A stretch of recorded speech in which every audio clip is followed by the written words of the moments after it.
¿De usted? Bien, muy bien, gracias. ¿Y ustedes se han mojado? Un tris. ¿No les da pena que tan grandes y mojándose? ¿Ah? Qué vergüenza, qué vergüenza. Bueno, a ver, ¿cuántos estamos? Estamos 11. 11. Todavía no hay... Es que Jorge Moncada no está en este momento en el parcial. Jorge, Jorge no es no es del grupo de ustedes, pues. No, no, señor. señor. Andrés Martínez, área 1, César Lozano 2, John León Aguirre 3, Sandra Liliana 4, Benjamín Molina 5, Kelly Beltrán 6, Cristian Jiménez 7, Sebastián Salinas 8. ¿Son 8 o 10? 10, doctor. 10, profe. Nos faltarían 2. Faltarían 2 para completar. Doctor, ya se unió la persona que faltaba. Sí. Buenas tardes, doctor. Buenas tardes. Entonces, ¿por qué no nos ponemos todos para verles la cara a todos? Sebastián Salinas, R. Benjamín Molina, Sandra Liliana Garzón Gómez, Kelly Beltrán, Mariluz Montenegro. Buenas tardes, doctor. ¿Cómo estás, Mariluz? ¿Bien o no? Muy bien, doctor. ¿Y usted? Bien, gracias a Dios. Me Entonces, alegro mucho. ¿qué pasó con Kelly Beltrán? ¿Por qué se me fue Kelly? Kelly. ¿No es del grupo? Sí. Me está fallando un poquito el internet. Y por la lluvia el internet está fallando bastante, profe. Pues ojalá que no falle ahora porque lo necesitamos. Ajá. Necesitamos Ojalá. estar. Bueno.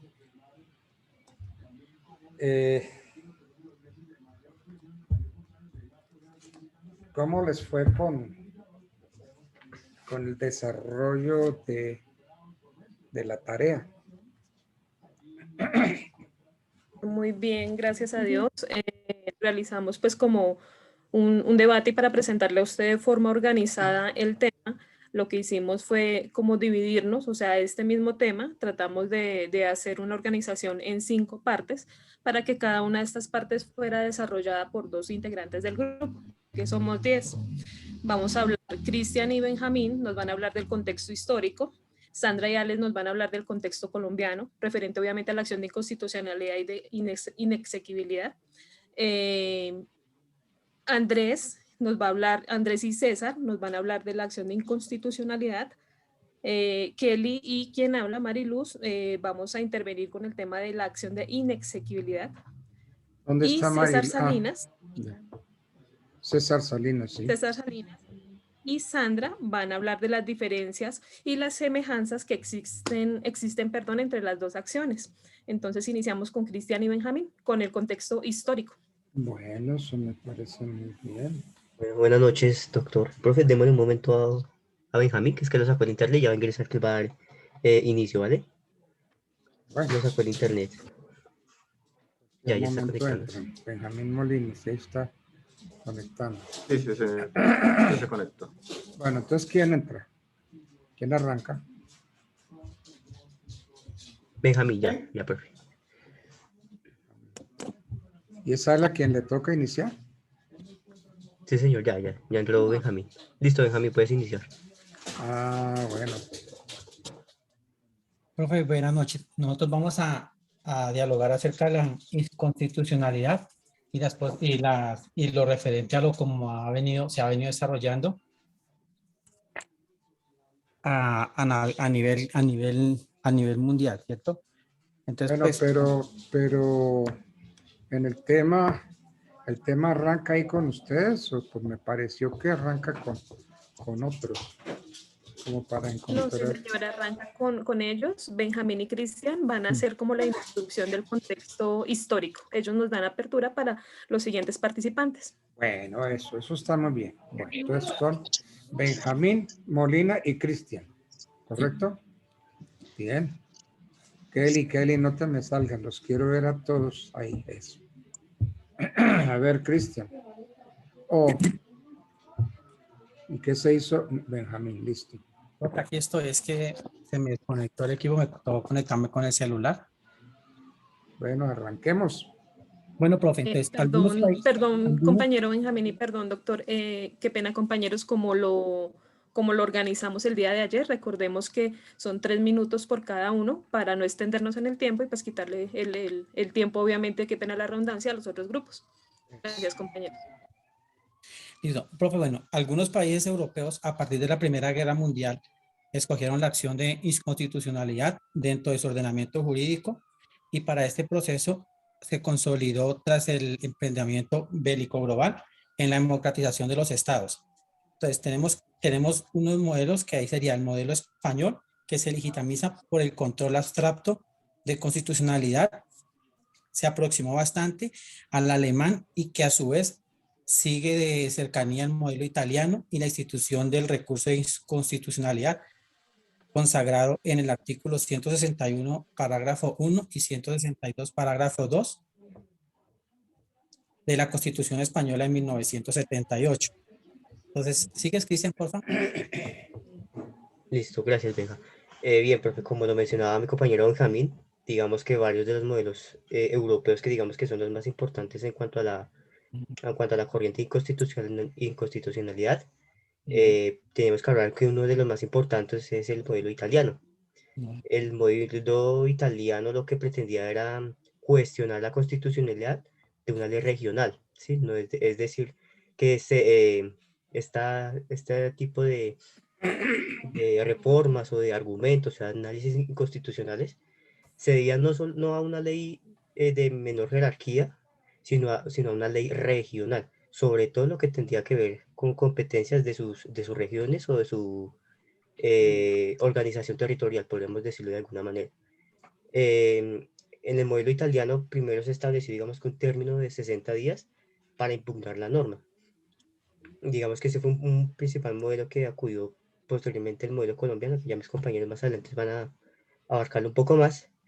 Y digamos que otro de los modelos más importantes, como lo mencionó mi compañero Benjamín, es el modelo alemán. El modelo alemán, pues obviamente tenemos que diferenciarlo porque en Alemania existe un sistema federal muy diferente al sistema colombiano, por supuesto. ¿En qué definía el modelo alemán?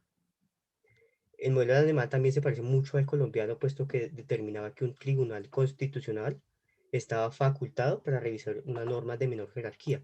Este sí, el modelo alemán se acerca un poquito más al modelo colombiano, muy distinto al modelo italiano. Que este también tenía un tipo de control abstracto, es decir, que no tenía una definición en concreto de lo que se buscaba. Puesto que no realizaba un control de constitucionalidad sobre efectos de aplicación de una norma o en un caso en concreto. En el caso también muy parecido al caso colombiano, es que a veces no puede incluso existir control de constitucionalidad previo, caso de leyes de aprobación o de tratados. Este era un tema muy importante del modelo alemán, puesto que ellos trataban primero, como en el colombiano, por supuesto, de analizar los contextos de los tratados que se iban posteriormente a firmar o a pactar.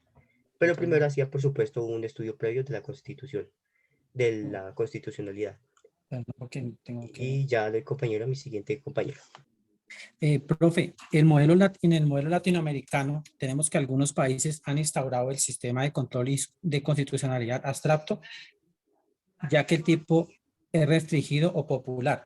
Entonces tenemos, digamos, en Perú, que hay varias autoridades y el pueblo tiene que hacer un número plural, como lo dice el artículo 203, modificado por la ley 30.651, donde los que pueden interponer es el presidente, el fiscal, el presidente del Poder Judicial, con autoridad de la Sala Plena de la Corte Suprema de Justicia, el defensor del pueblo, el 25% de los congresistas y 5.000 ciudadanos, los gobernadores regionales.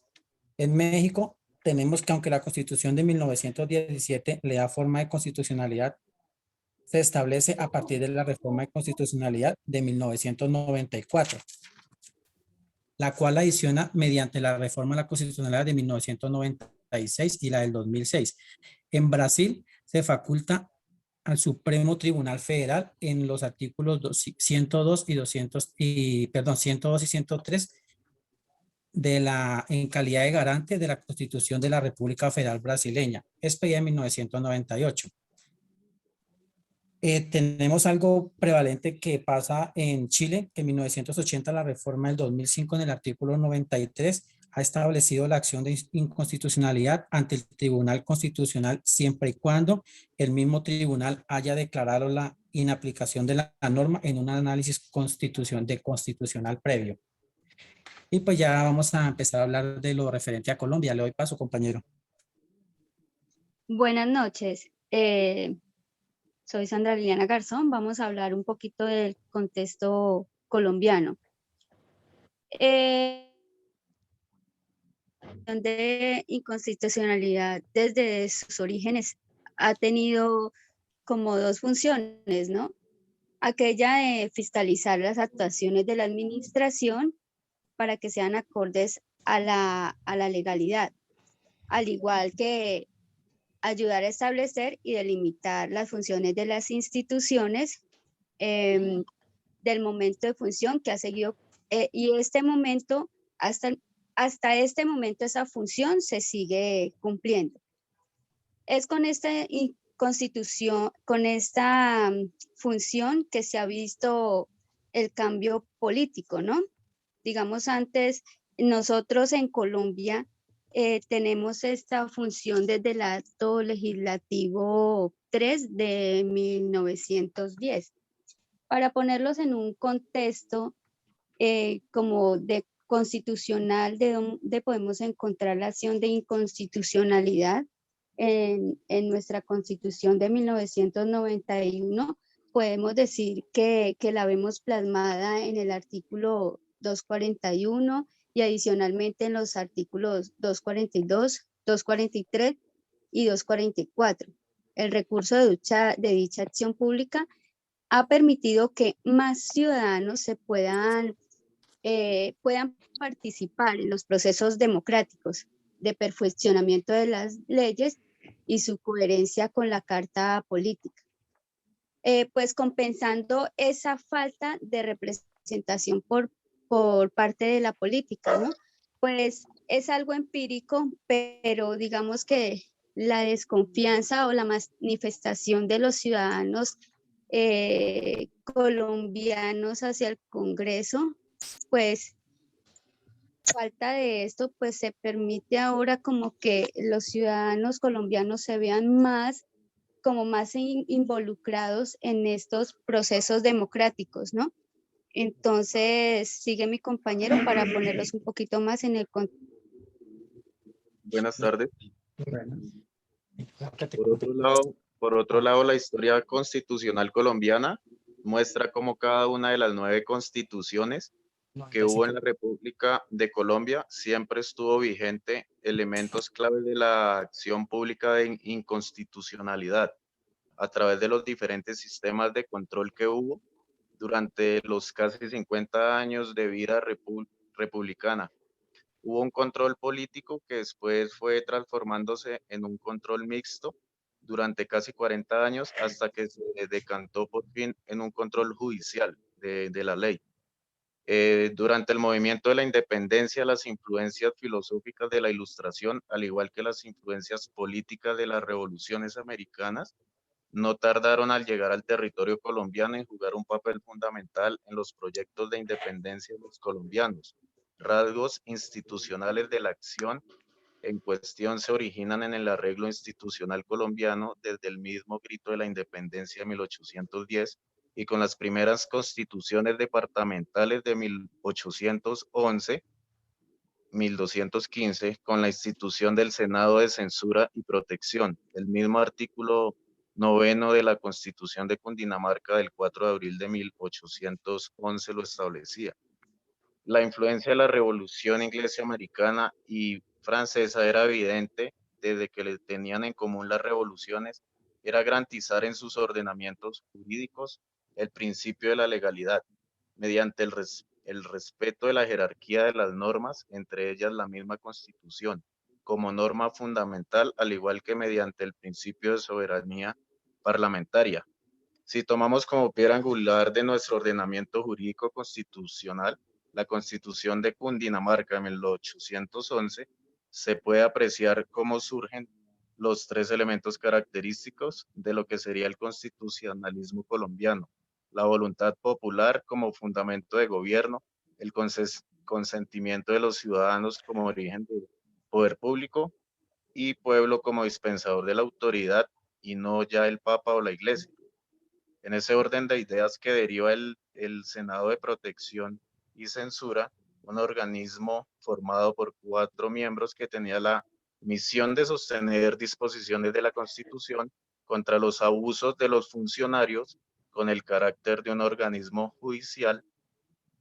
Y con esto le doy paso a mi siguiente compañero. Gracias, Alex.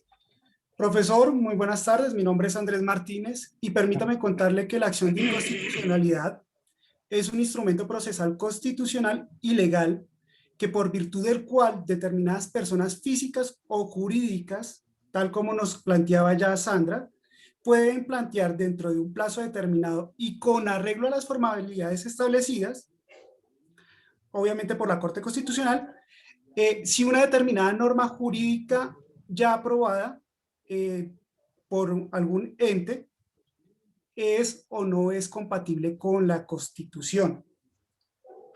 ¿Qué quiere decir esto? Básicamente que la acción de inconstitucionalidad tiene una finalidad tendiente a la defensa de la supremacía de la Constitución, una procedencia que va en contra de lo que tiene que ver con el rango de ley, es decir, revisar, y una interpretación que básicamente lo hacen frente a las normas constitucionales. Recordemos que esto puede ser contra una ley, un decreto con fuerza de ley, un tratado internacional. Ahora bien, ¿cómo se hace la presentación de la acción de inconstitucionalidad? Y arrancamos diciendo que la puede presentar cualquier ciudadano colombiano. ¿En dónde puede presentarla? Básicamente la puede presentar en cualquier despacho judicial del país, directamente en la Corte Constitucional o en un correo electrónico en particular que la Corte Constitucional ha dispuesto, que es secretaria3@corteconstitucional.gov.co. Ahora bien, esta demanda debe ser presentada de forma personal y con una dirección de notificación y debe establecer como mínimo 5 puntos. El primero es escribir la norma que considera que debe ser declarada inconstitucional o copiar su publicación oficial. 2. Señalar cuáles son los artículos de la Constitución que se estarían infringiendo con la norma que se demanda. 3. Las razones por las cuales dichos textos se estiman están violando. 4. Si se considera que hubo vicios en el trámite de la norma, debe sustentarse. Y 5, debe explicar la razón por la cual la Corte Constitucional es competente para conocer la demanda. Esto no quiere decir que los demandantes no puedan anexar documentos a dicha demanda, como por ejemplo algún concepto de un experto o las constancias que demostrarían que la expedición de una norma se quebrantó, entre otros. Sigue, por favor, César. Bien. Sumado a lo que dice el compañero Andrés, con la expedición del decreto 2067 de 1991, por el cual se dictó el régimen procedimental de los actos y actuaciones que se surten ante la Corte, como bien lo señaló el compañero Andrés, estos cinco ítems que se deben de tener en cuenta. También hay que tener en cuenta, doctor, que adicional a esos requisitos legales se han consolidado como criterios jurisprudenciales de admisión en la Corte: la claridad, la certeza, la especificidad y la pertinencia y la suficiencia. Entonces, en la claridad, los cargos deben de ser claros, si permite la comprensión del concepto y de la violación, por lo que no solo son forzoso que la argumentación tenga un hilo conductor, en la certeza que los cargos son ciertos cuando recaen sobre una norma exigente en el ordenamiento jurídico, y a su vez estos no pueden inferir consecuencias subjetivas de la disposición demandada. La especificidad, los cargos no pueden sustentarse en oposiciones vagas, determinadas, indirectas, abstractas o globales.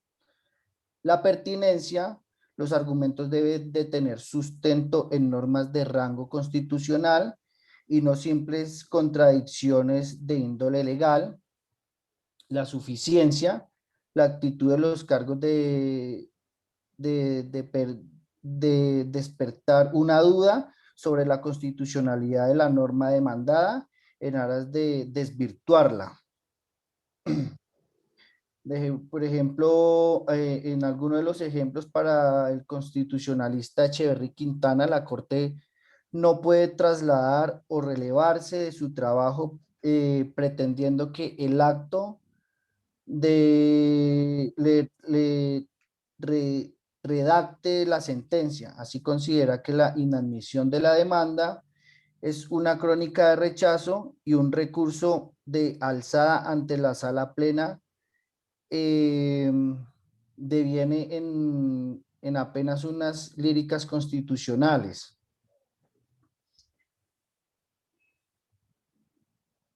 Le doy paso a mi siguiente compañero. Gracias, buenas noches, profe. Bueno, en cuanto al tema de inexequibilidad, nosotros encontramos un concepto de la Corte Constitucional en la sentencia C-329. Este nos indica que la declaratoria de inexequibilidad promovida por la Corte Constitucional es una orden para que ni las autoridades estatales ni los particulares pues apliquen dicha norma, o en otros casos una facultad para que dejen de aplicarla. Adicionalmente, contiene implícita otra orden en aquellos casos en que sea, digamos, resuelto de una confrontación del contenido de la norma como tal con la Constitución. También esta sentencia establece que pues, la decisión adoptada por la Corte es la de sacarla del ordenamiento jurídico, es decir, la ley o pues, la norma, de tal modo que no siga surtiendo efectos hacia futuro. Digamos que también, pues, en el lenguaje popular, los términos inconstitucional e inexequible, perdón, pues suenan igual y ambos llevan la idea de que se trata de un vicio que afecta a una ley o una norma en particular que contraría la Constitución, que no se ajusta pues, a la Carta Magna. Más adelante mis compañeros pues, van a hablar de este tema. También podemos establecer pues, que una norma legal es inexequible cuando ha sido expulsada del ordenamiento jurídico por contrariar la Constitución o pues, por no estar conforme con esta, como lo dice la sentencia. En este pues, mismo sentido, se pronuncia el Consejo de Estado y este precisa que una cosa es la inconstitucionalidad de la norma y otra la inexequibilidad. Y en cuanto a la inexequibilidad, pues dice que consiste en la expulsión de las normas inconstitucionales del ordenamiento jurídico. Bueno, le doy paso a mi compañera Mariluz. Bueno, muy buenas noches para todos. Nuevamente buenas noches, doctor Mariluz Montenegro. Aquí empezamos ya como a recapitular ya el punto.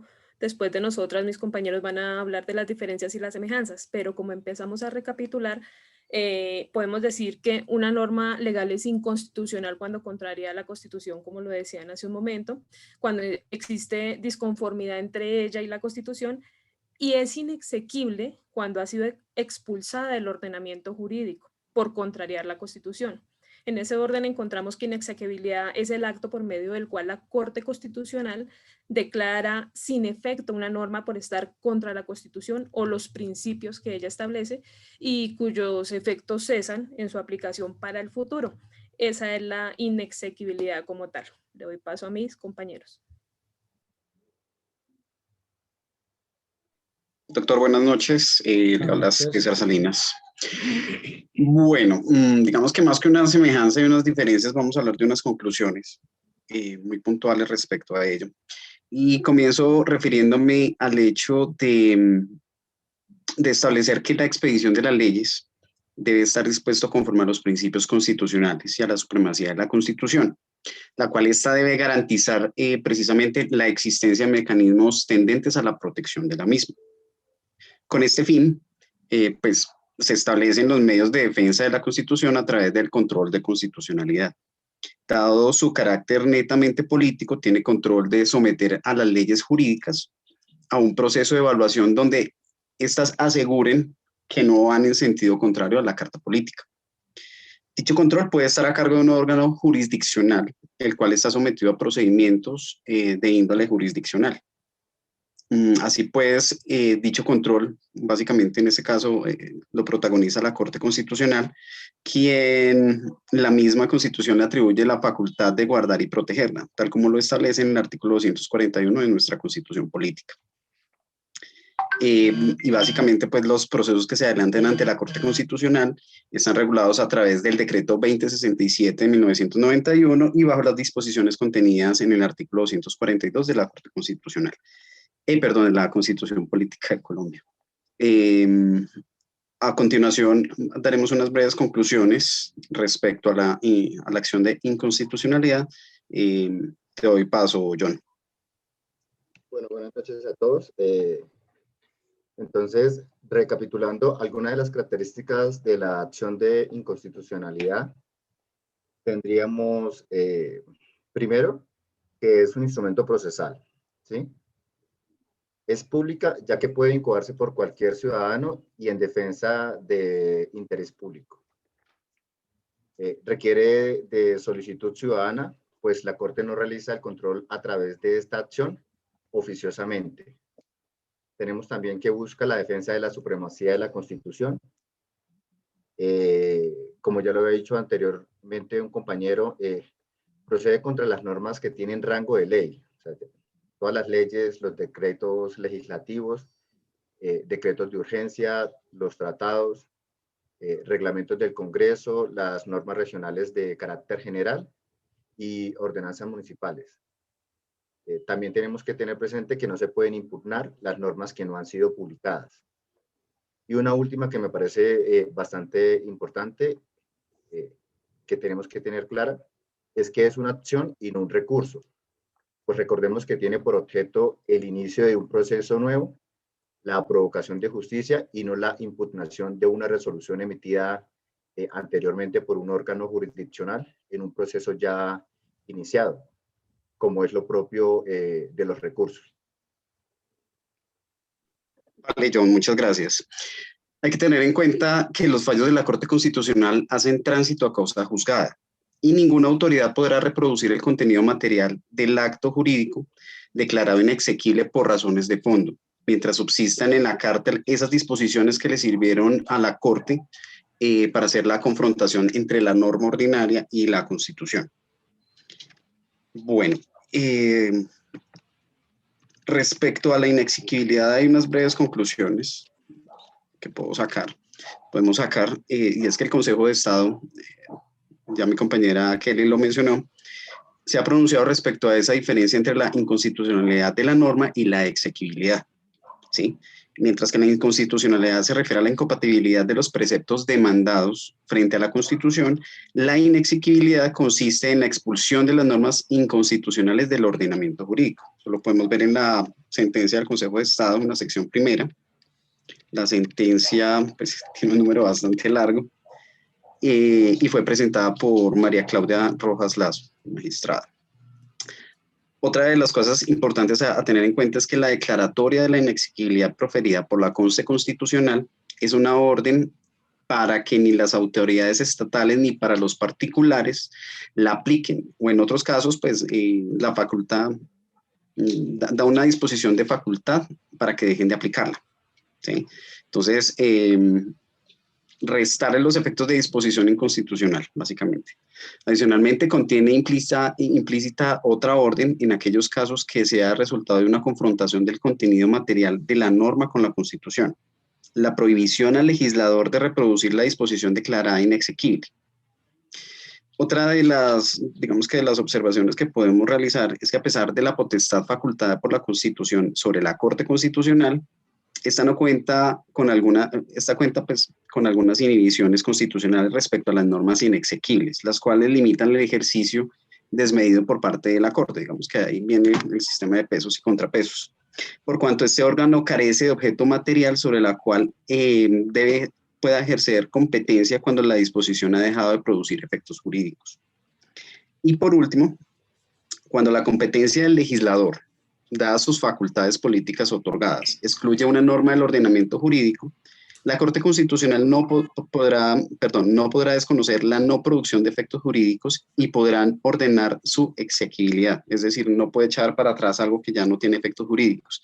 Ante esta eventualidad, pues, la Corte debe inhibirse en emitir un pronunciamiento de fondo. Entonces, básicamente, esas son como una de las conclusiones más relevantes respecto a estos dos tipos de acciones. No sé si mis compañeros tengan algún aporte que quieran realizar respecto a una conclusión adicional.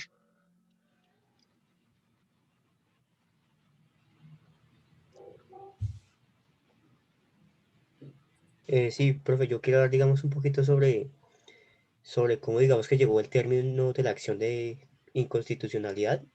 Y es que, como me lo comentó un compañero Benjamín a los inicios, después de la Segunda Guerra Mundial, perdón, de la Primera Guerra Mundial, posterior a la Segunda Guerra Mundial, digamos que uno de los detonantes o uno de los factores determinantes para que América Latina adoptara este tipo de acción de constitucionalidad o inexequibilidad fueron, pues, debido a las dictaduras de comienzos de mitad del siglo XX, como lo fueron, por supuesto, las dictaduras de Argentina, la dictadura de Chile y, por supuesto, pues, la colombiana en cuanto a General Rojas Pinilla. Entonces, digamos que ese fue un punto de inicio de esta acción en Latinoamérica. Ese es un punto a favor, profe, o un punto agregado a nuestra exposición. Bueno, adicionalmente que el hecho de que en la Constitución de 1991 se adopte este tipo de acciones, no hay que desconocer que en la Constitución de 1886 y después de la reforma de 1910, básicamente Colombia tiene un alcance mayor sobre todo lo que tiene que ver con jurisdicción constitucional, tal como se menciona, pues, en los artículos 214 y 215 de la antigua Constitución.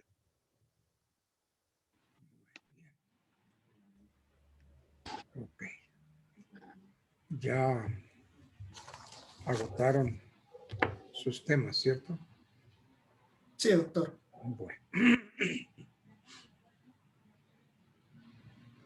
Yo hago preguntas para el grupo, para que cualquiera me conteste y sale, pues, en defensa del grupo. Pues en defensa no, que yo no voy a atacar el grupo, sino sale como en representación. El sistema colombiano de control de constitucionalidad vino a reforzarse con la Constitución del 91, como ustedes lo han venido hablando, con la creación de la Corte Constitucional. A primera vista, pareciera que se hubiera adoptado el sistema de control concentrado, pero algunos tratadistas, yo no sé si esto alcanzaron ustedes a verlo por ahí, dicen que el control sigue siendo difuso, porque es que hay acción de inconstitucionalidad y hay excepción de inconstitucionalidad. Entonces, ¿por qué dicen que es difuso? Porque si se pareciera que se hubiera adoptado un sistema concentrado, y dicen ellos que en realidad el control sigue siendo difuso. Y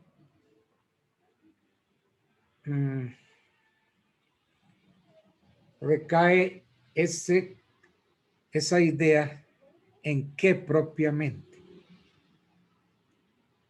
A ver, ¿la Corte Constitucional conoce de qué? Cualquiera.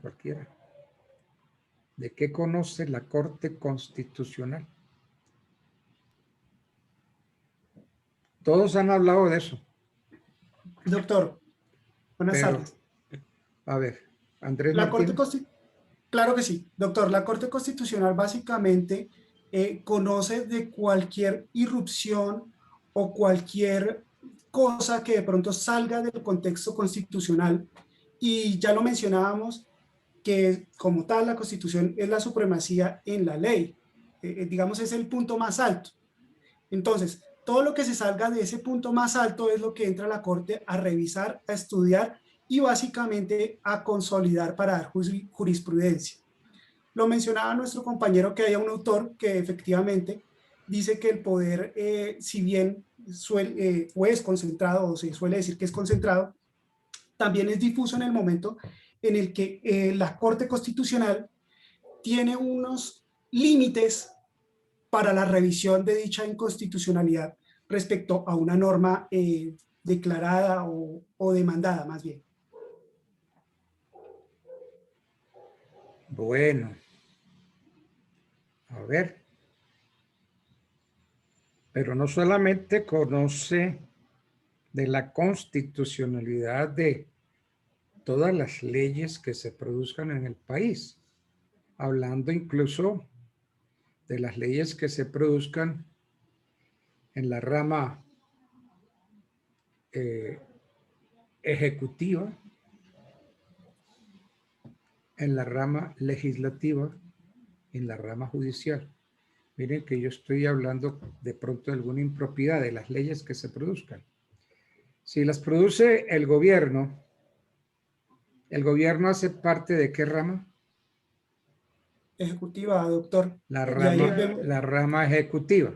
Y ahí vemos los decretos con fuerza de ley. Que si las leyes son producidas por el Senado o la Cámara, tenemos la rama ¿qué? Legislativa. Legislativa. La legislativa. Bien. Pero entonces conocen además de las demandas que se presenten por la inconstitucionalidad de alguna norma, ¿correcto? Porque usted puede demandar una norma que considere que es inconstitucional. Y entonces todo eso entra dentro de la acción, ¿cierto? Dentro de la acción. Pero si hay alguna autoridad judicial o administrativa que esté aplicando una norma o le estén aplicando a usted una norma que considera usted que es inconstitucional, usted va a la corte ¿por qué vía? Por vía de... ¿Cómo se defiende usted? ¿Cómo se defendería?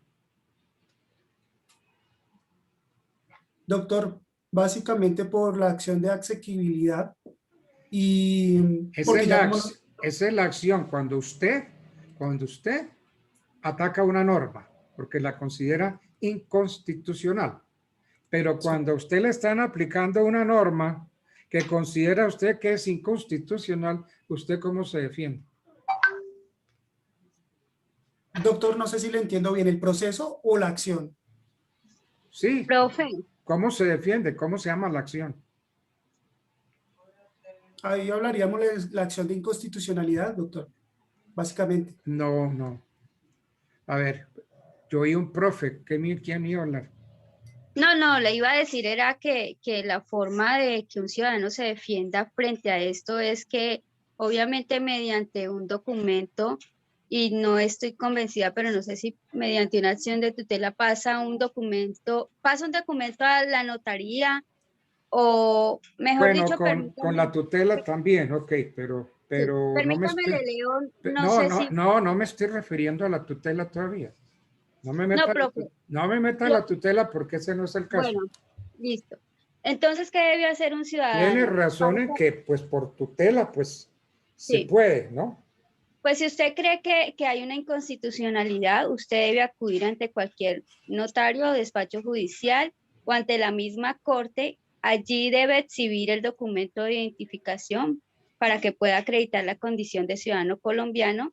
De igual manera debe presentar por escrito la demanda, la acción inconstitucional, así como un duplicado o copia de la misma, y este escrito debe contener por lo menos los siguientes requisitos: las normas que usted acusa, las normas constitucionales que considera vulneradas, las razones por las cuales dichos textos se estiman violados. En caso de ser necesario, se deberá señalar el trámite impuesto por la Constitución para la expedición del acto demandado, la razón por la cual la Corte Constitucional es competente para conocer de la demanda. Luego de que la demanda...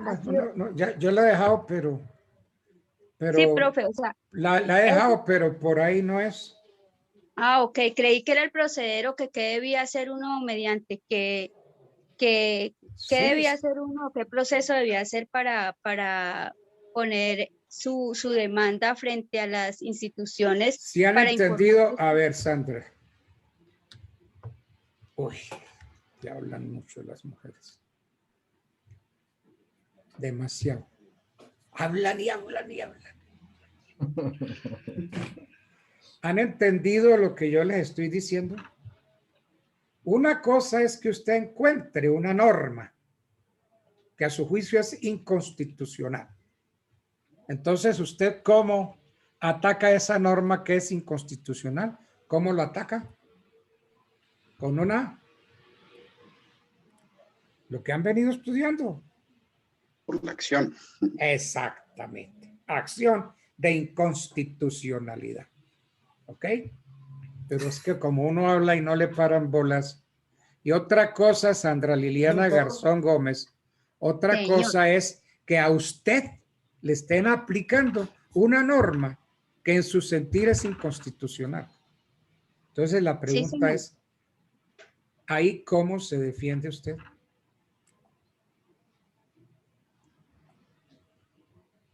¿A usted la excepción? ¿La excepción de inconstitucionalidad? Exactamente. Bueno, respecto a eso... Espere un momentico, César. Bueno. Espere, que usted dio en el banco, ¿se da cuenta, Sandra Liliana? Todo lo que usted me habló. Sí, señor. Doctor, entonces, no le hemos comprendido todavía la pregunta bien. Eso es lo que pasa. Entonces, la diferencia esencial entre el control por vía de acción y el control por vía de excepción reside en que el primero, o sea, por vía de acción, se autoriza a la Corte para declarar la inexequibilidad, ¿correcto? Y el segundo, o sea, la excepción, ¿a quién faculta para declarar la inaplicabilidad de la ley? La Corte Suprema. No, señor, a cualquier juez. Sí. Eso es lo que usted quería decir, César.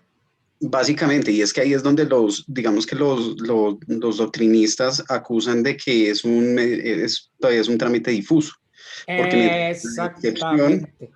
Porque mientras que la excepción lo puedo llevar a cualquier, no sé, a algún órgano administrativo, cualquier jurisdicción, la acción va directamente a la Corte Constitucional, dependiendo digamos que de los preceptos que están establecidos en el artículo 241, ¿sí? Porque los otros, por ejemplo, a través de los que no están atribuidos a ese artículo, son decididos muchas veces por el Consejo de Estado. Por ejemplo, los decretos reglamentarios, decretos ejecutivos. Y pues ahí es donde aparecen los órdenes jerárquicos a lo que le corresponde a cada uno de los órganos que le compete. Sí, señor, esa es la respuesta. Es cierto, el control sigue siendo difuso, en el sentido de que sigue vigente la excepción de inconstitucionalidad que puede impetrarse ante cualquier autoridad judicial o incluso administrativa o, como dijo usted, con la intervención del Consejo de Estado en las demandas inconstitucionales contra los decretos de los cuales no conoce la Corte Constitucional. Ese es el punto. Bien. Entonces, se llegó el momento de calificar.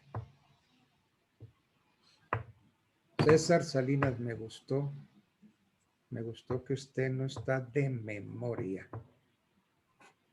Usted no está hablando de memoria. Usted le ha metido el cacumen al asunto.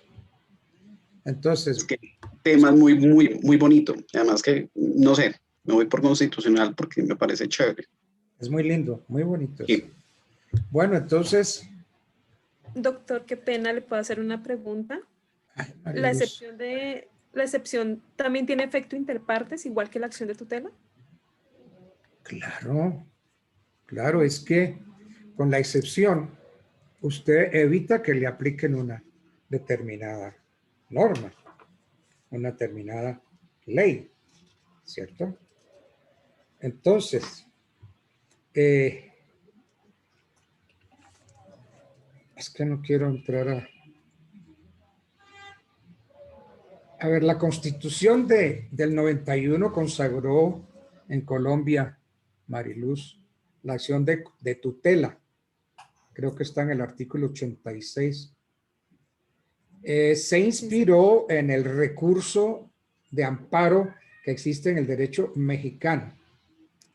Entonces, la acción de tutela busca la protección inmediata de los derechos constitucionales fundamentales cuando estos resulten vulnerados o amenazados Señor, por la acción u señor. omisión de cualquier autoridad pública. Sí, claro. Entonces, esta acción de tutela puede Sí. ser interpuesta por cualquier persona y ante cualquier juez, con excepción de la Corte Constitucional. Y ahí entonces el juez tiene un plazo de 10 días para fallar en caso de que acceda a la tutela. Y su fallo es de inmediato cumplimiento. Entonces, lo que pasa es que los fallos de tutela que se profieran en la República por cualquier juez o tribunal deben ser enviados a la Corte Constitucional para su actual o eventual revisión. Doctor, ¿me permite un aporte respecto a eso? Señor. Los tratadistas constitucionales de México han dicho que inclusive el control constitucional y obviamente la tutela, digamos, la aplicación de la tutela ha superado a la acción de amparo que tienen ellos dentro de sus normas. Ah, sí, claro. Entonces, Claro. ese es mi aporte. Sí, señor. Bueno, entonces vamos a hacer los siguientes. A ver, Salinas, Calderón, César.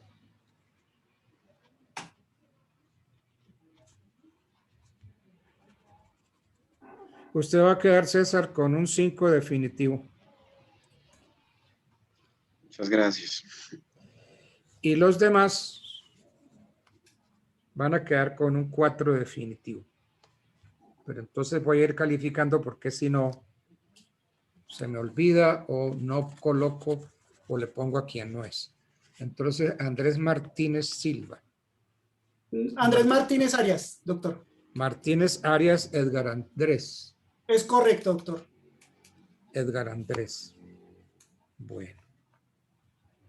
Ok. Aguirre León, John León Aguirre. Hola, profesor. Aguirre. John León Aguirre.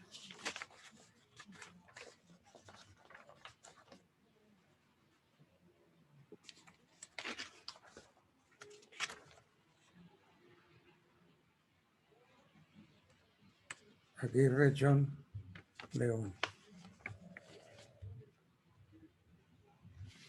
Ok.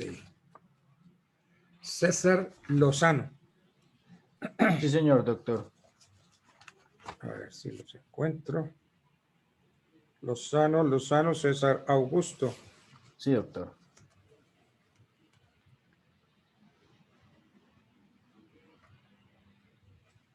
Bueno.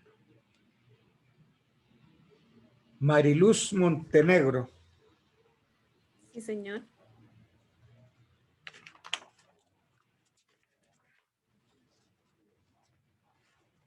Montenegro.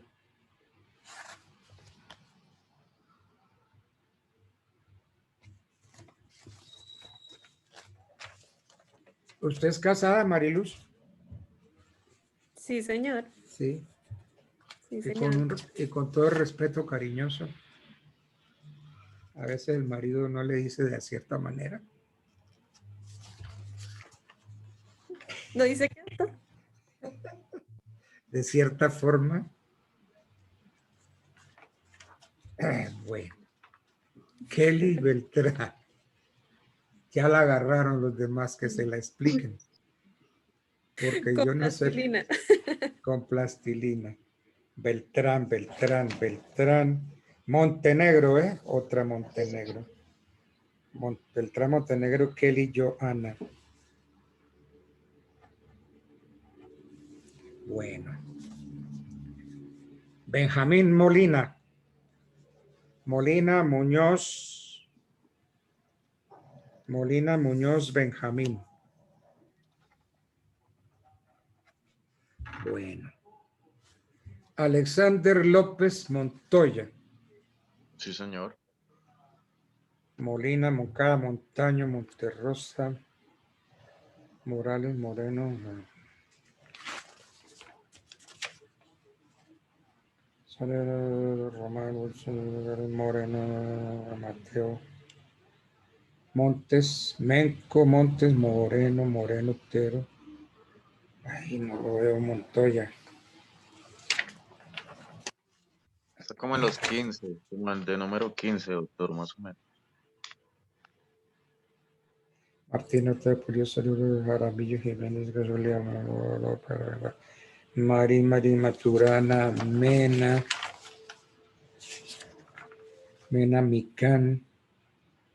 Micán, Molina, Moncada, Montaño. ¿Usted, dónde está usted? ¿Montoya qué? López Montoya, doctor. Ah, es que usted es López. López Montoya, sí, Ah, yo lo señor. estoy buscando por Montoya cuando me estoy sacando los ojos. Claro, López Montoya John Alexander. Sí, señor. Por eso me estaba sacando los ojos. Lo estaba buscando por Montoya. ¿Usted es López? Sí, señor, López Montoya. Su primer apellido, obvio. Bueno, Mariluz Montenegro ya está calificada, ¿cierto? Kelly ya, Benjamín Molina ya, Alexander ya, Cristian Jiménez, falta. Jiménez, Sí, señor. Cordillo, Cristian Camilo. Sí, señor. Bueno, aquí hay una Sandra Liliana y una Diana Londoño, esas no son, ¿no? Sandra Liliana, sí, profe.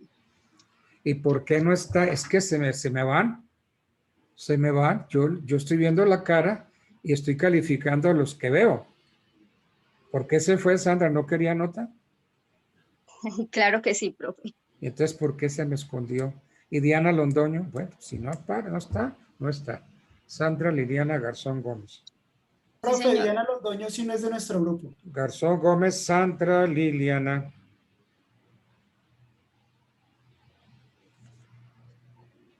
Diana Londoño no es. No, no, No, señor. señor. Entonces, ¿por qué está ahí? Hay una prohibición, ¿no? Solamente pueden estar los del grupo. Diana Londoño, póngase, le quiero ver la cara, hágame el favor. Cuénteme una cosa, ábrame el micrófono. Abra el micrófono, Señor, Diana. ¿Usted por qué es irrespetuosa?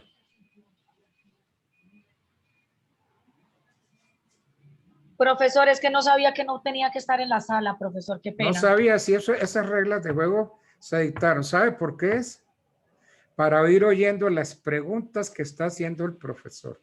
No, Entonces profesor, se es que yo me esconde. conecté, Perdóneme, Diana, no me gusta. Esas reglas de juego fueron dadas y muy claritas por sus compañeros, no las di yo. Profesor, es que yo me conecté a las 6:15 y yo puse la clase y no sabía que estaban en este grupo haciendo solamente, pensé que estaban todos, profesor, qué pena. No fue intencional. Pero le gustó, se acomodó, le gustó el calorcito. Estaba sabrosito, se acomodó y no se va. Bueno. Diana, no sé qué voy a hacer con usted. No me gusta eso. Pero, profesor, yo no lo hice con la intención de quedarme a escuchar el examen de los compañeros, profesor. Yo solamente me conecté a la clase y no sabía que estaban. De La hecho, intervención es exclusiva Profesor, y excluyente, yo le exclusivo de los pregunté- del grupo. Es yo le como cuando usted pregunté a esté con su Sandra- grupo, cuando usted esté con su grupo, usted es exclusiva y excluyente. Su grupo, Profesor, yo le escribí a Sandra, de hecho, ella le puede decir, yo le escribí ahorita qué era lo que estaban haciendo porque estaba un poquito como perdida porque no sabía porque llegué a las 6:15 a clase. No, sí sabía, esas normas están muy claras. Bueno, entonces así quedamos, muchachos. Muchas gracias por su participación. Doctor, muchas gracias. Quedaron Muchas todos gracias. calificados. Feliz noche. Gracias, Entonces, doctor. a ver, Gracias, ¿qué doctor. otro grupo sigue? Ya, doctor, ya le avisamos Ahora para que avisamos a salga. Zulay.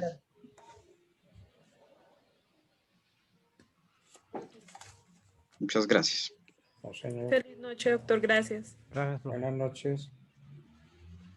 Muchas gracias, profe. Bueno,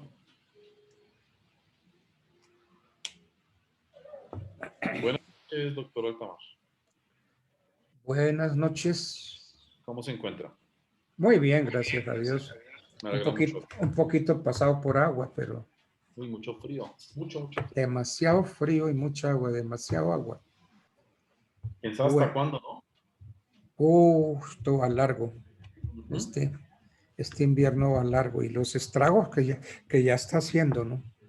Lo iba a decir. Hay municipios que yo tengo que ya están, ya algunos tienen vías veredales derrumbadas y todo eso, complicado el tema. Sí, ya es con terrible, ya mucho daño ha hecho el invierno, demasiado. Diego Jaramillo, ¿por qué no se pone? Le quiero ver la cara a Diego Jaramillo. Eliot Alexander, lo mismo. Hola, doctor. Buenas noches. Eliot Alexander Páez, bien. Buenas noches. Bien. Zulay Nieto. Los demás, Claudia Margarita, José Ismael. Doctor, muy buenas noches. ¿Son dos madre e hija? Señor. Doctor, buenas noches. Buenas noches, profe. Entonces debo... Bueno, ok. Entonces Claudia Margarita, ¿qué apellido es? Camillo Sánchez, doctor. Repítame otra vez porque tenía el micrófono apagado usted. Claudia Margarita, ¿qué? Niño Sánchez, doctor. Niño. Niño Sánchez.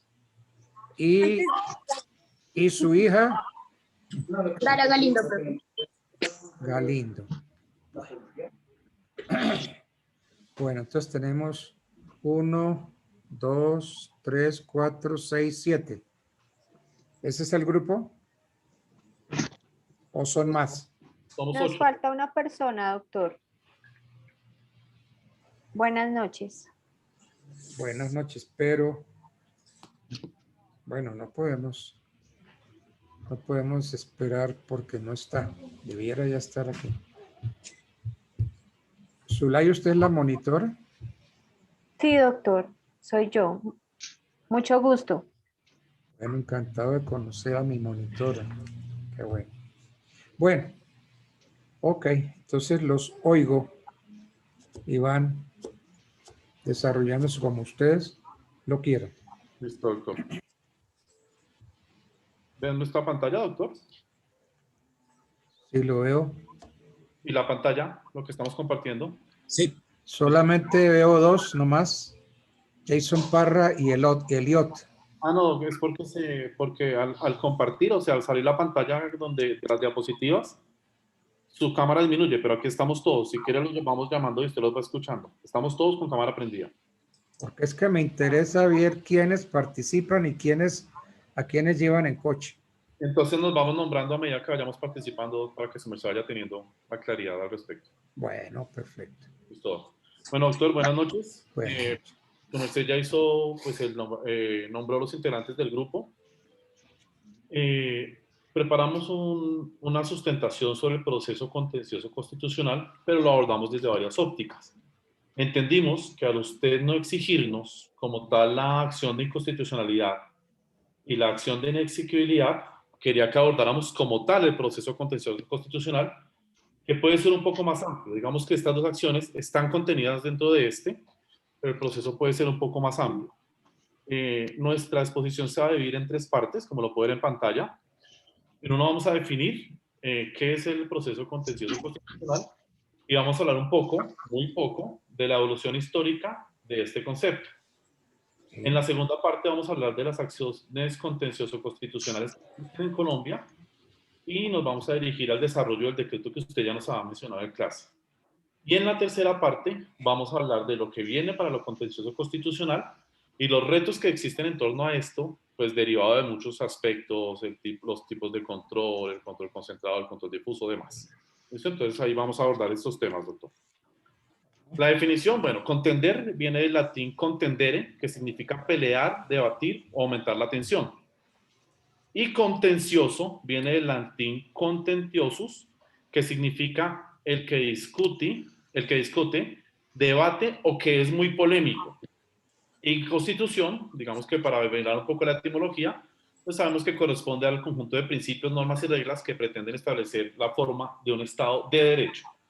En ese orden de ideas, cuando hablamos de contencioso constitucional, hablamos de las contiendas, de las diferencias, de las tensiones que se pueden generar entre partes, bien sea una parte cuando se afectan sus derechos individuales o bien sea un grupo cuando así se define. Los autores, digamos que encontramos varios autores, tomamos como 3 muy concentrados. El profesor Drago dice que el término de contencioso constitucional designa el conjunto de litigios, como le vamos diciendo, relativos a la contestación de la constitucionalidad, ¿sí? Y de los actos que están subordinados a ella, leyes y demás que se puedan emitir y que vayan en contra de la Constitución. Una definición más corta es la del profesor Dominique Turpin. Él dice que lo contencioso se limita al estudio de las decisiones de la jurisdicción constitucional, y ahí lo lleva nomás. Por otra parte, Matthew y Berpeux dicen que no son solo las decisiones que constituyen el objeto de estudio, como lo decía el anterior, sino que también el conjunto de reglas... Que ese se quedó corto, que lo contencioso se limita al estudio de las decisiones de la jurisdicción constitucional. Sí, exacto. Por eso digamos que hay 3 definiciones de 3 autores. Hay una muy amplia que es la del profesor Drago, hay una más corta que es la del profesor Dominique Turpin, y Matthew y Berpeux lo que hacen es complementar esa definición y decir que no solamente es el objeto de estudio las decisiones, sino que también es el conjunto de reglas que permiten llegar a esas decisiones. O sea, digamos que sería como el tema procesal pues de nuestro ordenamiento. Por ejemplo, la tutela. Sí, más adelante vamos a hablar de ella también porque la tenemos contemplada.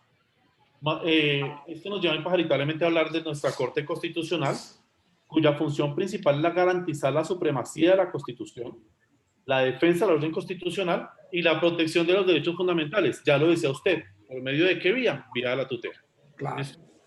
Nuestra Corte Constitucional es una creación nueva, tiene solo 20 años y se creó con la Constitución de 1991. Antes no existía, antes había una sala de lo constitucional que hacía parte de la Corte Suprema de Justicia. Exacto. Esto es respecto a nuestra Corte Constitucional. El doctor Nathan Nissenblatt, que yo creo que el doc lo conoce, es un gran catedrático, en este momento magistrado, ¿sí? Sí, señor. Este se denomina procedimiento contencioso constitucional, el previsto para la protección de las normas y los derechos constitucionales, cuando quiera que sea necesaria la intervención de un juez. O sea, para que haya contencioso constitucional, debe intervenir un juez, de cualquier nivel, pero debe intervenir un juez. Nos dice que aquí están, digamos, todos los ordenamientos, tanto constitucionales como del Congreso, como de corporaciones, en cuanto a que pueden entrar dentro del procedimiento contencioso constitucional. Tenemos 2 divisiones en el proceso contencioso constitucional, una es la parte objetiva y otra es la parte subjetiva. No voy a leer esto, doctor, simplemente las voy a resumir rápidamente. Sí, señor. El proceso contencioso objetivo hace referencia a aquellas decisiones que se toman que son de carácter general, es decir, no se afecta los derechos fundamentales de un solo sujeto, sino que aquella ley o aquella norma, aquella ordenanza, bueno, lo que sea, va en contra de la Constitución y se presenta a nivel general para amparar los derechos de todos, ¿sí? Digamos que es un tema de control ejecutivo, o se lleva a cabo de manera exclusiva por la Corte Constitucional, por medio, ya lo decía usted en una clase, de su sala plena. Ahora, tenemos el proceso constitucional subjetivo. Aquí entra la tutela, entra la acción popular y entra la habeas corpus. El subjetivo hace referencia a una sola parte, ¿sí? Entonces yo siento que la EPS Sanitas me está vulnerando mi derecho a la salud, yo interpongo una acción de tutela y ahí estoy haciendo valer mis derechos constitucionales de manera subjetiva, o sea, solo hacia mis derechos, pero no genera o no sienta, digamos, una regla general hacia todo lo que tenga que ver con X, Y o Z norma o violación. Eso en cuanto al tema general del proceso contencioso constitucional, doctor, le doy paso a mi compañera Zulay Nieto, quien va a seguir con un poco de la historia y la evolución histórica de lo contencioso constitucional. Muy bien. Buenas noches, doctor. Gracias, Jason. Buenas noches, Zulay. Bueno, para empezar a hablar del origen de lo contencioso constitucional, nos tenemos que remontar indudablemente hacia Inglaterra, a la revolución de 1688, en donde pues hubo una disparidad sobre diferentes leyes y pues para esa época se estaba manejando el statutory law, que puede ser complementado por el legislador, y el control por jueces, que era el conocimiento del derecho.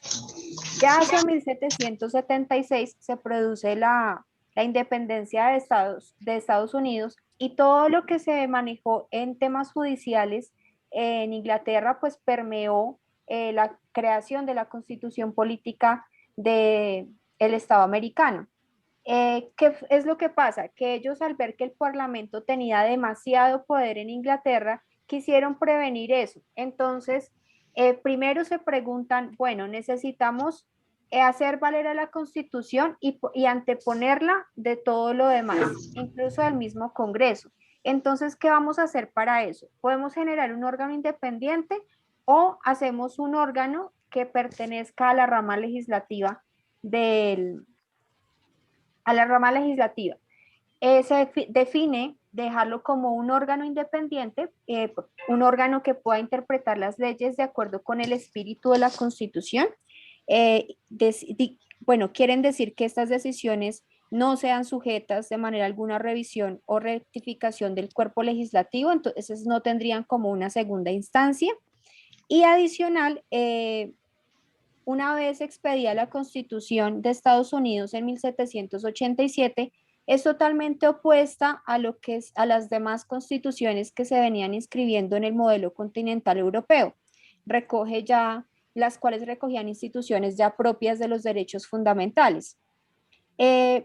Seguido a la creación de la Constitución de los Estados Unidos, surge un documento, el cual se llama el Federalista, que está escrito, sale en 3 periódicos.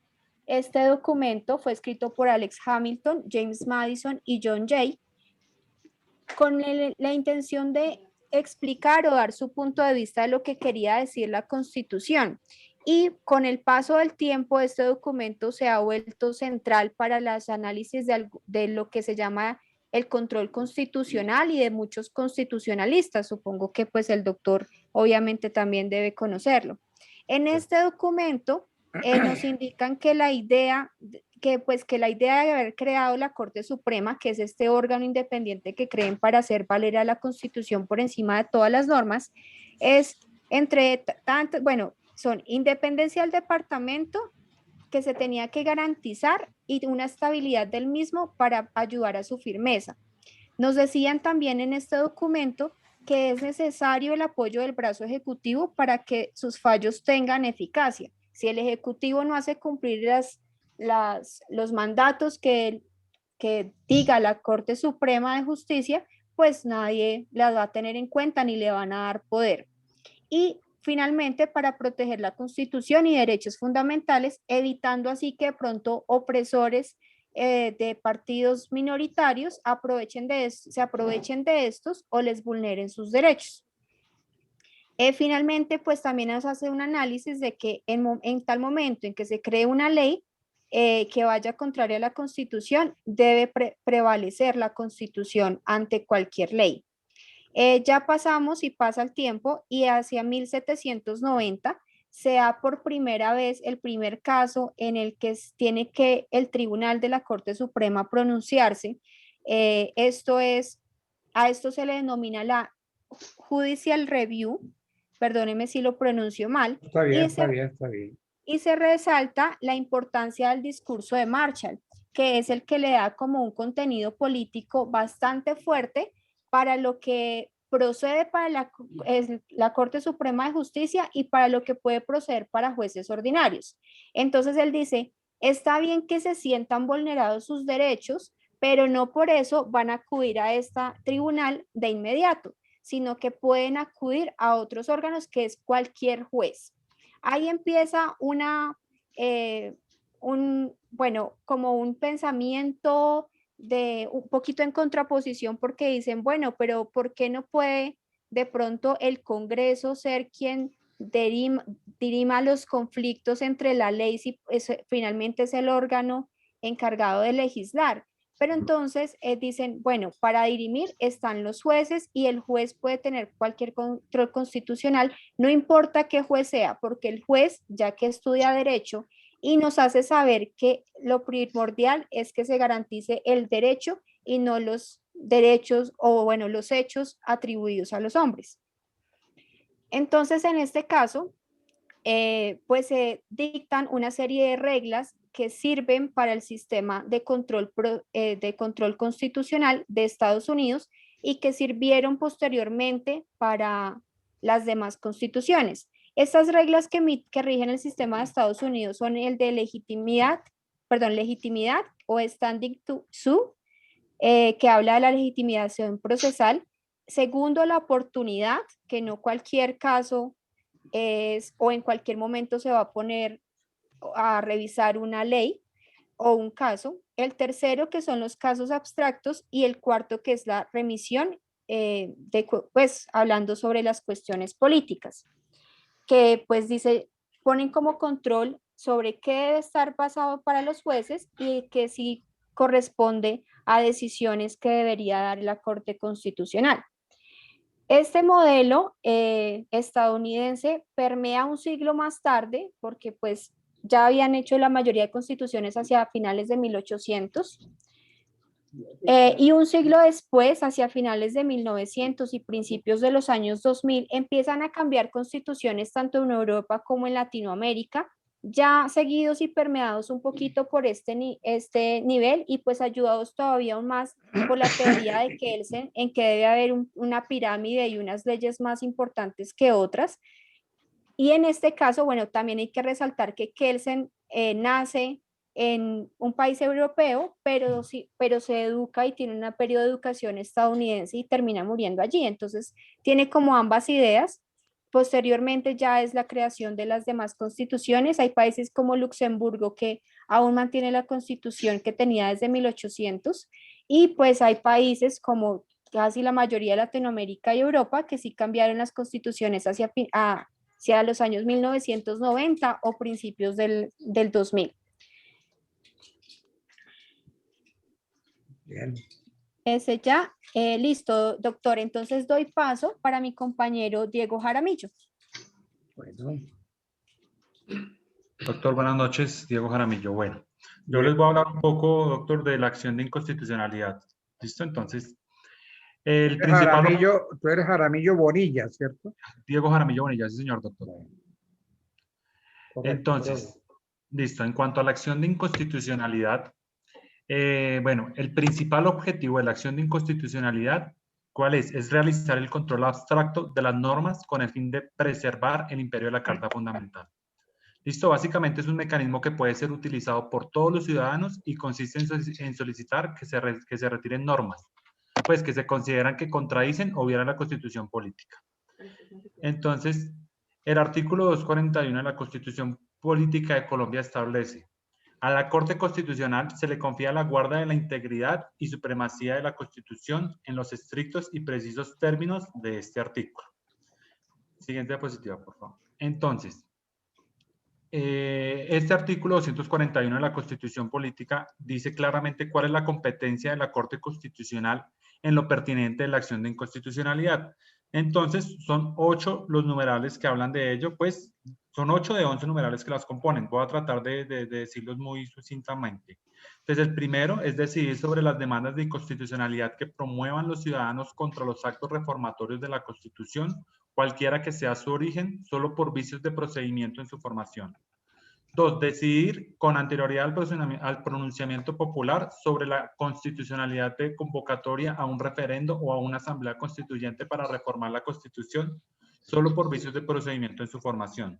El tercer numeral, que es decidir sobre la constitucionalidad de los referendos sobre leyes y de las consultas populares y plebiscitos del orden nacional.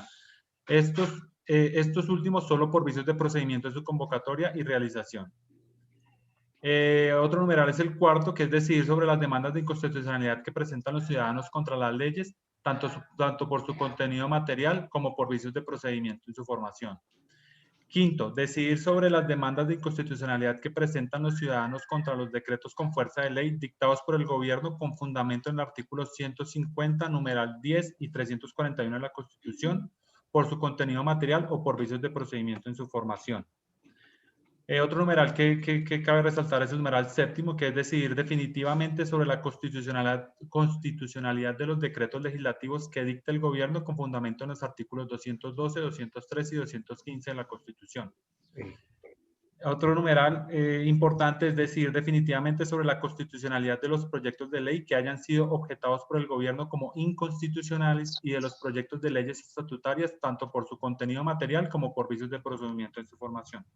Y el último numeral que considero importante es decidir definitivamente sobre la exequibilidad de los tratados internacionales de las leyes que los aprueben.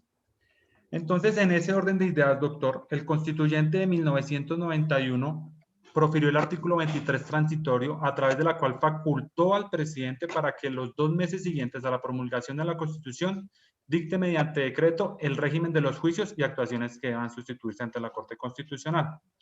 A raíz de esas facultades que el gobierno profirió,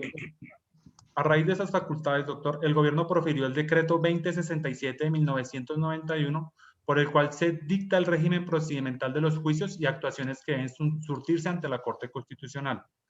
En su capítulo primero, él básicamente trata, dice pues que fija todo el procedimiento de los juicios que surten ante la Corte Constitucional.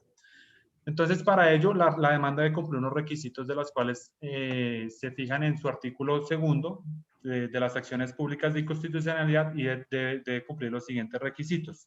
Entonces, como primero, se deben presentar por escrito y en duplicado. Hoy en día, pues, con el decreto ya 806 del 2020, a raíz de la situación de emergencia sanitaria, se puede establecer de manera virtual. Debe señalar las normas acusadas como inconstitucionales, es decir, debe ir la transcripción literal o que aparezca, pues, en el diario oficial o en una publicación oficial. El señalamiento de las normas constitucionales que se consideren infringidas. Es decir, si yo voy a mandar una norma de una ley, considero que la norma que está violando la Constitución, o sea, considero la norma que está violando la Constitución. Las razones por las cuales se estimó que existe la violación constitucional, pues es decir, que esa norma como tal infringe en el debido proceso, como por ejemplo que no le permite al disciplinario una segunda instancia, por decir algo. Cuando fuera el caso, el señalamiento del trámite impuesto por la Constitución para expedición del trámite demandado. Por último, la razón por la cual la Corte es competente para conocer la demanda. Entonces, eso lleva a un procedimiento. Entonces, el procedimiento de la acción de constitucional, entonces básicamente el presidente de la Corte Constitucional hace el reparto pues para su sustentación, esto con el fin pues como tal de estudiar y fallar el caso. Cualquier magistrado puede solicitar reunión plena de la Corte para que se lleve a cabo una deliberación preliminar sobre la norma que se ha demandado. Cuando hay acumulación de demandas, es decir, que hay varias demandas de la misma naturaleza, se acumulan con el fin de juzgarse pues una mera vez. En cuestión de admisibilidad, inadmisión o rechazo, pues son 10 días para admitir la demanda, 3 días para subsanar la demanda inadmitida y si la demanda no cumple con los requisitos, como tal, el rechazo total. También lleva la unidad normativa y sentencia en la cosa juzgada, que más adelante les hablará mi compañera Dara Joana. También lleva el traslado a la Procuraduría, que es por un término de 30 días y fijación en lista al público por 10 días. ¿Esto qué pasa? Esto le da facultad al defensor del pueblo para que demande dicha demanda constitucional. Ya en cuanto al proyecto y la sentencia, en cuanto al proyecto de sentencia y decisión, pues una vez vencido el término del procurador anteriormente mencionado, el magistrado sustanciador oponente tiene 30 días para que presente el proyecto de sentencia. Y una vez cumplido ese término, pues empieza el término de 60 días que dispone la Corte para adoptar la decisión. Previamente el magistrado sustanciador pues debe pasar a los otros magistrados, ¿no? Para que comprenden la sala, pues obviamente para adoptar la decisión. Por último, la comunicación de que nos habla el artículo 244 de la Constitución Política, que es que la Corte Constitucional comunicará al presidente de la República o al presidente del Congreso, según el caso, la iniciación de cualquier proceso que tenga por objeto el examen de constitucionalidad de normas dictadas por ellos. Esta comunicación claramente no dilatará los términos del proceso. A continuación le doy paso a mi compañera Claudia Margarita Niño, que continuará pues con el procedimiento de la sentencia. Muchas gracias, Diego.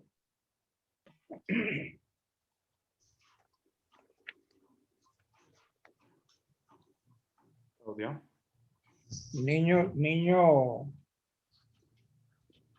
Niño Sánchez, Claudia Margarita, ¿cierto? Sí, doctor. Bueno, de acuerdo a lo que antecedió mi compañero Diego, me quiero referir obviamente a lo siguiente. Él se ha referido a una serie de términos, primero de la admisión e inadmisión de la demanda, el del rechazo, del concepto de términos para Pero, perdón, ¿por qué no jugamos a que yo te veo? Aquí estoy, doctor. Así como vi a los demás. Aquí estoy, compañeros, doctor. que si quieren apaguemos cámaras para que pueda salir Claudia porque no se ve. Aquí estoy, doctor, mírame. Ah, ahora sí. Aquí ahora estoy. sí. Bueno, gracias, doctor. Porque es Bueno, que lo escucho. ustedes son dos, ¿cierto? Sí, Darita también está aquí. Es que por eso yo quería que aparecieras, porque yo tenía aquí en mente que había madre e hija. Aquí estamos. Y Lo que pasa entonces es que Darita... cuando hablas tú sola, digo, pero ese es el caso de la mamá y la hija, sí es el caso. Ahora sí las veo a las dos y ya sé que, ok, Bueno, doctor, entonces le estaba diciendo que desde luego desde los términos de la admisión e inadmisión de la demanda, el rechazo, el concepto de términos que el procurador se pronuncie, los términos para que el magistrado oponente presente el proyecto de los términos para que la sala plena profiera decisión. Yo quiero darle continuidad a la convocatoria de audiencia. Quiero resaltar que es de carácter facultativo, es decir, cualquier magistrado podrá convocar una audiencia para que quien hubiere dictado la norma concurra a responder preguntas, aclarar dudas, profundizar, proponer y se pueda deliberar hasta los 10 días antes del vencimiento de término para decidir. Los motivos por los que se convoca la audiencia. Se tiene que tener en cuenta a quién se cita y para qué se cita. Obviamente se cita para responder preguntas, para aclarar dudas, para convencer a los magistrados que la norma se debe sostener o por lo contrario debe impugnarse, se debe de impugnar.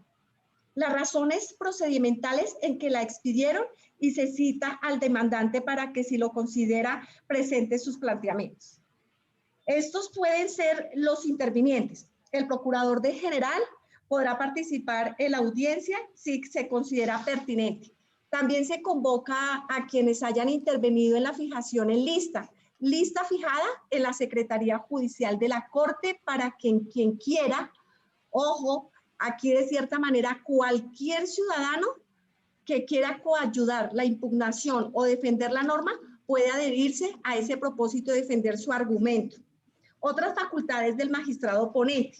En el artículo 13 del decreto 2067 de 1991 hace referencia a que la invitación formal de entidades públicas y privadas expertas en la materia relacionadas con el tema a presentar. Por ejemplo, si se va a tratar el tema del aborto, se debe de invitar genetistas, médicos, pediatras, personas que sean idóneas y que conozcan del tema para obviamente tener la oportunidad de aportar en la decisión. La siguiente diapositiva, por favor, si son tan amables. ¿A qué hora le vas a dar la oportunidad a Dara? Ya casi todo, doctor. ¿Ah? Ya casi todo. Pobrecita, ella está tomando agua y agua y agua. Sí, ella tomó un poquito. Y usted no le da ningún chancecito. No, claro que sí, tiene un tema muy, muy bonito, doctor. Bueno, doc, yo quiero resaltar el tema del fallo. Dentro del fallo tenemos dos cuerpos, en la parte resolutiva y la parte considerativa. La parte resolutiva la resuelven la mayoría de magistrados de la Corte Constitucional. Tiene que estar adoptada por la mayoría de magistrados, en este caso la mitad más uno, son 9 magistrados de la Corte Constitucional, de manera pues que la deben retomar 5 magistrados. Pero en la parte considerativa se aprueba con los magistrados asistentes no menos de 3, no obstante que los magistrados que no asistieron podrán adherirse a esas consideraciones dentro de los 5 días siguientes. Por salvamento de voto, deben hacerlo por la Secretaría General por escrito. Y pues bueno, también quiero resaltar sobre el predominio de la parte resolutiva que nos aporta el artículo 14 del decreto 2067 de 1991, que si hay contradicción en la parte resolutiva y considerativa, pues prima la parte resolutiva. El artículo 15 obviamente nos enfatiza que cuando no se cumpla la mayoría de los magistrados o asistentes, volverán a discutir y votar los puntos que hayan disentido los votantes. Siguiente, por favor, siguiente diapositiva. La notificación de la sentencia. La notificación se da en la divulgación integral, notificación por edicto o envío de sentencia. La divulgación integral no podrá ser divulgada sino con las consideraciones de la parte resolutiva, las aclaraciones, salvamentos de votos correspondientes debidamente suscritos por los magistrados y el secretario de la Corte Constitucional. Las notificaciones por edicto son la comunicación que saca el juzgado, similar a la fijación en lista que publica la cartelera del despacho, 6 días a la decisión. El envío de sentencia, el secretario enviará a la Presidencia de la República y al Congreso, la enviará al Presidente de la República y al Congreso de la República. Entonces, doctor, a continuación sigue mi amada hijita Dara Joana y mi compañera. Por fin le dio el chancecito. Oiga, la que debe tomar agua es usted, ¿no está? Listo, no tiene la garganta seca ya. Ya. De tanto, Espera, siquiera le dio la oportunidad. Bueno, a ver, hijita, como le dice la mamá. Permítame, amor. No escucho. Listo. ¿Me puedes cambiar la diapositiva? Ah, no, ahí está. Bueno, sí. ¿Qué sucede si el proyecto fue negado? Pues, siguiendo con la continuación, hasta aquí hemos visto que la sentencia o el fallo ha sido aprobado por la mayoría de los magistrados de la Corte, ya según lo que han hablado mis compañeros. Ahora la pregunta es, ¿qué sucede si el proyecto no es aprobado? Eso bueno, está bien la pregunta. Okay. Cuando el magistrado sustanciador oponente presenta su propuesta y esta no es aprobada, podrá solicitar al presidente que se la designe a otro para que éste la elabore. Cuando el criterio de un magistrado disidente es acogido, el presidente de la Corte puede asignarle la elaboración del proyecto de fallo. Publicación de la sentencia. Como lo dijo mi mami, todo el paquete integral de la sentencia, o sea, la parte considerativa, resolutiva, salvamento de voto y aclaraciones, si las tiene, todo, absolutamente todo, debe ser divulgado en la Gaceta de la Corte, para lo cual se aprobará en el presupuesto de la partida correspondiente. Deliberación de la Corte. Estas son de carácter reservado. El proyecto en sí mismo del que hablamos, de que fuera o no fuera aprobado, según el decreto 2067 del 91, exige que estos no podrán ser públicos sino hasta después de 5 años y no nos referimos a la sentencia como tal, sino al proyecto, que a fin de cuentas puede que tenga el mismo contenido, pero el proyecto no es lo mismo que la sentencia. Sácame de dudas. Señor. Aquí estamos hablando de los decretos que profiere el presidente de la República. No, no, señor. De la Corte Constitucional. A ver, no se enredara. Se está enredando. A ver, profe. Mi pregunta es muy clarita. ¿El presidente puede o no puede producir decretos? Ah, sí, claro. Sí, señor. Sí puede ¿cierto? producir decretos con fuerza de ley. Y entonces, la constitucionalidad de esos decretos, ¿a dónde va a dar? A la corte que pues es la encargada de ver si son Y exequibles o inexequibles. entonces, ¿qué pasa? ¿Qué sucede si el proyecto del presidente de la República no es aprobado? Pues es derogado. Porque es que ¿por qué te frené? Porque te veo embaladita y me estás dejando esto a un lado. Bueno, ya, profe, si usted me permite. Aquí puede cualquiera del grupo meter la cucharada para sacar a Dara de. ¿Usted qué opina, Jason? Cuando el presidente emite decretos con fuerza de ley, desafortunadamente no tengo aquí la Constitución a la mano para buscarlo, pero ellos deben pasar a un control que, aparte de todo, es inmediato, ¿sí? Sí. Y es automático, o sea, todo decreto que emite el señor presidente con fuerza de ley debe pasar inmediatamente al control. Sí. Al considerarse, de hecho nos pasó este año, yo no sé si usted recuerda, doctor Itamar, perdóneme, el año pasado, que se emitió un decreto en el cual suspendió el tema de la cláusula penal de los contratos de arrendamiento y se permitió que los arrendadores pudieran con 2 meses no salir del inmueble con la mitad de la cláusula que estaba pactada. Entonces hemos pactado 4, pues eran 2. Sí, me acuerdo. Posterioridad a ello, se declaró inexequible digamos, decreto. Y lo que hizo fue que lo que ya había pasado, como ya se había metido el decreto, ya había estado en firme un tiempo, los que ya se habían ido, pues simplemente el tema quedó así. Pero de ahí en adelante no se puede seguir dando aplicación al decreto. Más adelante, cuando Elios nos hable un poco sobre el tema de la inexequibilidad y cómo esta sustrae del ordenamiento jurídico aquellas normas, reglas, decretos y demás que han sido proferidos y que se han considerado inconstitucionales por faltar a la norma máxima. Pero la inexequibilidad como excepción, ¿cierto? No como acción. Correcto, como excepción. Como excepción, sí, señor.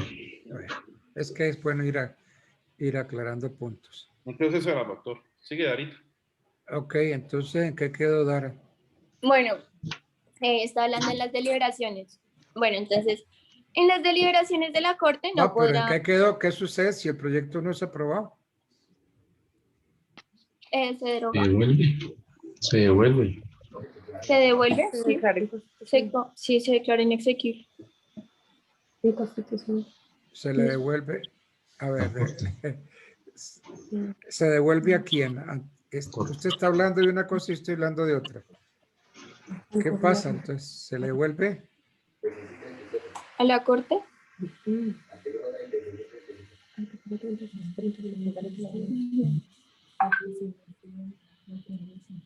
Al Congreso y al presidente. Mira, doctor, ¿nos permite mirar el artículo 36 y 37 de la Constitución? Pero por supuesto. Gracias, doctor, muy amable.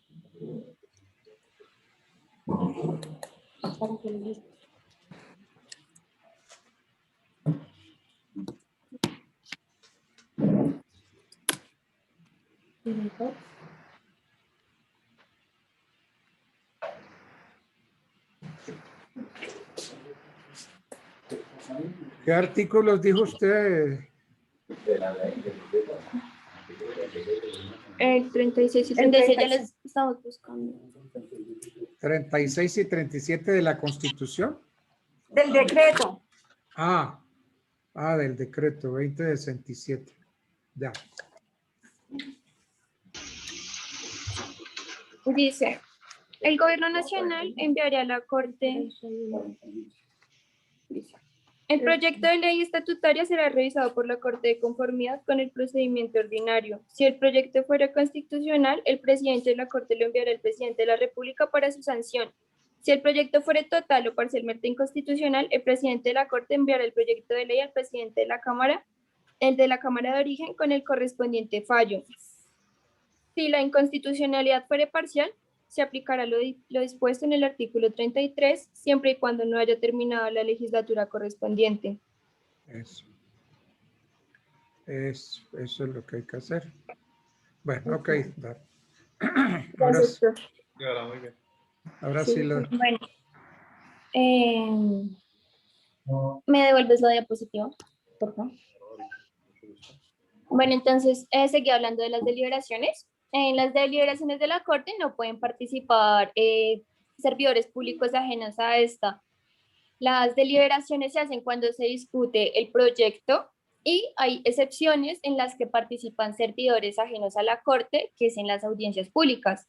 Estos cumplen su función allí, dando su postura para que así los magistrados tengan un punto de vista más amplio y una mejor comprensión acerca del objeto de la decisión. Pero cuando la Corte está en su propio trabajo, ya pues en lo reservado, estos no participan en las deliberaciones ni en la decisión. Pero faltan 20 para las 8. ¿Cuántos faltan? Tranquilo, doctor, que sí alcanzamos. Son más rápidos. O sea, Sí, profe, más resumido. Sí, no se preocupe, que si nos mantenemos en el orden en que estamos, alcanzamos, doctor, si nos permite continuar. Bueno, yo no tengo problema. Yo puedo quedar aquí hasta las 2, 3 de la mañana, pero ustedes nosotros no. también, doctor, siempre que nos ponga 5. 4 o 5 si usted quiere. Bueno, más con esta lluvia, no hay afán, doctor. Perfecto. Con esta lluvia que está cayendo. Ok, entonces ya sintetízame, córtame, Dara, porque bueno, está muy largo. entonces, en sentencia del pueblo y por mandato de la Constitución, bueno, las sentencias de la Corte se pronuncian en nombre del pueblo, y esto pues usted lo dijo en la clase pasada, ya que el pueblo es el constituyente primario, y este es el que faculta al constituyente para que haga la Constitución, y la Constitución faculta a la Corte Constitucional, que es la encargada de salvaguardarla. Ya ahora sí la siguiente diapositiva, por favor. Bueno, bien. Ya listo. No, ¿quién sigue? Ya mamá e hija, hablaron. Ay, profe, es que me falta poquito. No, es que te hablaron demasiado. Bueno, vamos a darle el chance a los demás porque si no, no tienen tiempo. Bueno, entonces, ¿quién sigue? Alexander. Total, que para ponerle a la mamá y la hija, ponerles el 2 que les voy a poner, pues así hablen más, hablen menos, el 2 ahí queda. Bueno, entonces, ¿quién sigue? Alexander, profe, Elliot. Elliot, usted está juicioso hace rato ahí haciendo cola. Cuando le cuidaba a mis compañeras. Exacto. También, esta lluvia que está cayendo, es por acá donde yo trabajo. A mí me corresponde el tema, doctor, de la acción de declarar inexequible una norma o una ley en Colombia. ¿Qué se busca con esto? ¿Qué busca la Corte con esto? Cuando la Corte declara o toma la decisión de declarar inexequible una ley, una norma, lo que busca es sacarla del ordenamiento jurídico. Claro. Para que esto no siga surtiendo efectos hacia un futuro, como lo dijo Jackson anteriormente. Claro. El decreto 795 creo que eran de los arrendamientos, pues ya la gente estaba abusando, digamos, de esa norma. Entonces, que nos dimos cuenta que los arrendatarios se estaban aprovechando de la situación también, y ese decreto que había sacado el presidente, pues para no pagar o no cumplir con los arrendamientos. Entonces, lo que busca la Corte con eso es frenar en seco esas normas que son inexequibles, para dejarlas por fuera y no sigan surtiendo efectos. Cuando la Corte Constitucional declara esa ley como tal, doctor y compañeros, ¿qué nos está diciendo? Tanto a los particulares como a las autoridades, que hay que dejarla de aplicar, o en un caso no darle la facultad para que se dejen de aplicar dichas normas. Tenemos también en cuenta que puede haber una definición en cuanto a la acción de inexequibilidad, que puede ser la siguiente: dice que cualquier ciudadano colombiano que demande ante la Corte de Justicia que se declare inexequible, esto es, que no se pueda ejecutar o que no se pueda cumplir o llevar en efecto todo parte del contenido de esa ley. Elliot. Señor. Usted estaba diciéndome que cualquier ciudadano colombiano puede demandar. ¿Un extranjero puede hacerlo? Doctor, yo tengo esa confusión ahí, porque en lo que yo estoy leyendo Yo le diría que sí. No sé si de pronto estoy equivocado, usted me corrige, porque tenía inclusive como esta duda para preguntársela. Porque es que el constituyente no distingue, o no distinguió lo que yo leí, dice de ciudadano, yo acá encontré una en la sentencia que hará de ciudadano colombiano. Usted me corrige, autor, o si Es usted que es no, tan no, no, es amable. que le pregunto porque es que la norma es gaseosa. Exactamente. Ahora, dice Es que cualquier ciudadano. Yo creo que ciudadano, no. entonces el extranjero no es ciudadano. Claro. Entonces ahí es donde estamos con el problema. Ciudadano colombiano, ¿quién es ciudadano colombiano? El que nace, ¿cierto? El nacido. Pero también el O extranjero el que puede también ser es adoptado, ¿no? nacionalidad Puede por ser un adopción. extranjero por adopción. Claro, Bueno. puede ser adopción. Hay un auto que es el 242 de 2015 de la Corte Constitucional que dice que el derecho a interponer acciones públicas de inexequibilidad se le otorga a los ciudadanos como única condición necesaria y suficiente para el ejercicio. La misma sentencia lo menciona. Claro. Pero aquí el punto también, doctor, que es que dice que cualquier ciudadano, o sea, el constituyente no distingue, digamos, el ciudadano como tal, si tiene que ser abogado, tiene que tener conocimiento de alguna norma. Yo en lo personal considero que sí, la persona que quiera solicitar que se declare una norma o una ley inexequible debe tener conocimiento de lo que va a solicitar. ¿Por qué? Porque en alguna sentencia que yo leí se estaba solicitando que se declarara un decreto inexequible, pero ¿qué pasa? Ese decreto ya estaba derogado. Al estar derogado, pues ya la Corte no tiene la función de dejarlo inexequible. Entonces, yo considero que sí es importante que el ciudadano... Y si incluso un está ciudadano, derogado y lo están aplicando, entonces, ¿cuál es la acción? no, doctor, porque ahí la Corte no tiene, digamos, la facultad para declararlo inexequible. No hay cumplimiento, doctor. Claro. Eso, la acción de cumplimiento. Exactamente. Esa Tenemos es. que tener en cuenta también, doctor y compañeros, que el artículo 241, digamos que nos tenemos que acordarnos siempre que ese artículo es donde le confía a la Corte la Constitución en la integridad y la supremacía. ¿Para qué? Para que sea ella la que la vigile y tenga el ordenamiento de que no se vaya a abusar detrás de las normas. Aquí tenemos que tener en cuenta los numerales del 1, el 4 y el 5, que es donde se le atribuye las funciones de decidir sobre ciertas demandas de inconstitucionalidad que presenta algún ciudadano contra alguna norma, contra alguna ley. Lo mismo el decreto 2067 del 91 es muy importante porque en ese decreto es donde se rigen el procedimiento de los juicios que debe surtirse en la Corte. Bueno, a ver. Algunas características, ¿puedo decir, profe?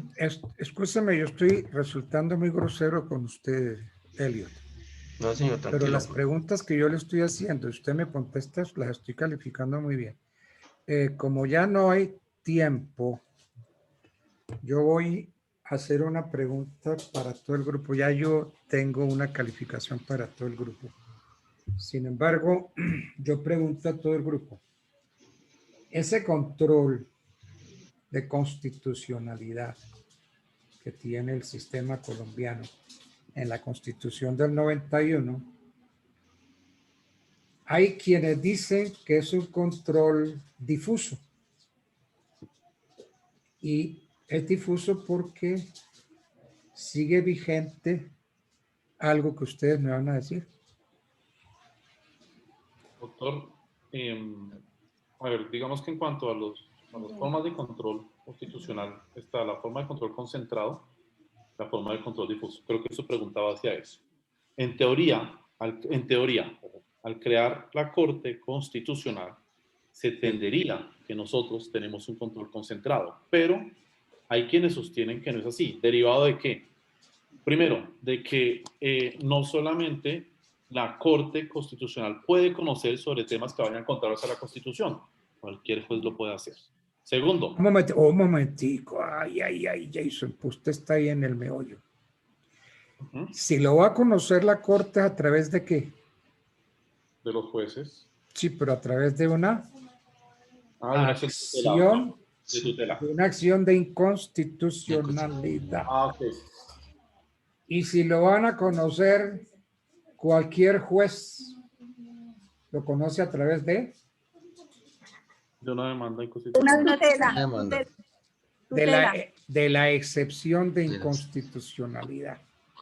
Por eso es que dicen que es difuso, en el sentido de que sigue vigente la excepción de inconstitucionalidad que puede impetrarse ante cualquier autoridad judicial, incluso administrativa, así como la intervención del Consejo de Estado en las demandas de inconstitucionalidad contra los decretos de los cuales no conoce la Corte Constitucional. Por eso es que se dice que el control sigue siendo difuso. Bueno, bien. Entonces, miren. Profe, discúlpeme un segundo, es que le iba a hablar precisamente acerca de eso y es algo de lo que se viene para el control de la Corte Constitucional. Se viene dando para tener mayores garantías a través de los procesos constitucionales una doctrina que se llama derecho procesal constitucional, que se desprende del procesal general y del derecho constitucional y que tiene como objeto el estudio de las garantías procesales y los órganos con competencia para la protección y defensa de la supremacía constitucional y los derechos que tienen rango constitucional.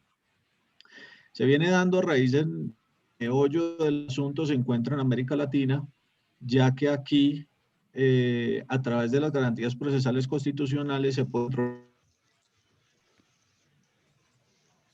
Sí, nosotros tenemos derecho procesal constitucional en la práctica, lo hay, lo tenemos. El gobierno y la constante vulneración de los derechos. Bueno, te estoy oyendo mal. Derechos humanos. Sí, Nader, el derecho procesal constitucional está funcionando en Colombia. Sí, profe. Sí. No lo oigo bien. Así es, profe. Y digamos que ese... La lluvia es el profe que está intermitente el sonido. Sí, está sí. lloviendo. Está poniendo problemas. Bueno, muchachos. Digamos que todo el... Listo. Doctor, perdón, de todo esto, pues nos quedan de pronto una partecita, doctor, en el cual le tenemos... Bueno, mire, entonces el 2 que les iba a poner, les va a quedar un 2,5 a todo el grupo. Antes de que termine. 5 por 2. Sí, nos ganamos el 10. Bueno, 5 por 2, sí. Bueno, vean, entonces. Sí, doctor. A todos ustedes les queda como nota definitiva porque fue muy buena la intervención de ustedes en la pasada y en esta, muy buena. Les queda un 4,5 en definitiva. Definitiva. Entonces vamos a mirar. Galindo. Profe, pero ¿y esta que estuvo mejor? Galindo, niño Dara Joana. Doctor, una sugerencia muy respetuosa. Dígame. Doc,